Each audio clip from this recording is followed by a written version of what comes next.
दिल को बस तेरा इंतजार है, तेरे बिना सब बेकार है। चांद भी आज उड़ास लगता है, तेरा ख्याल जब पास लगता है।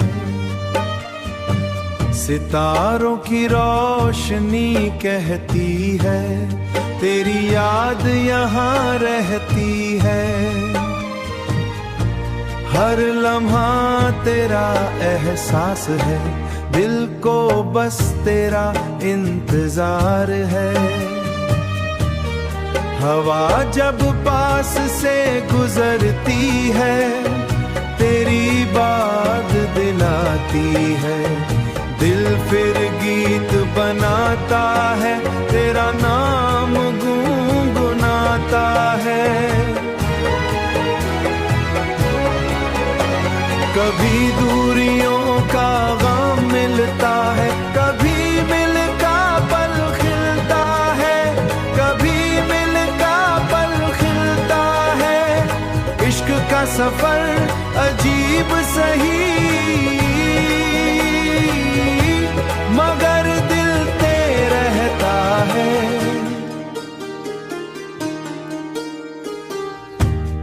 बारिश की रात जब आती है,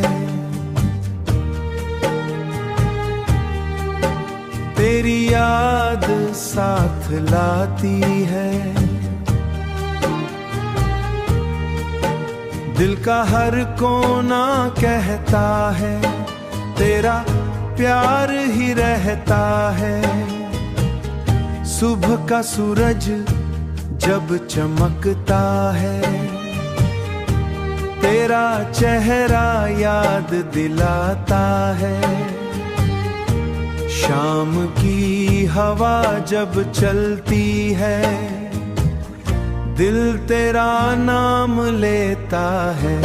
अगर तू फिर से पास आ जाए तो जिंदगी रोशन हो जाए, दिल के सारे सपने तेरे नाम हो जाए। मोहब्बत की कहानी धड़कती रहे, तेरा साथ अगर तो जिंदगी गीत बन जाए।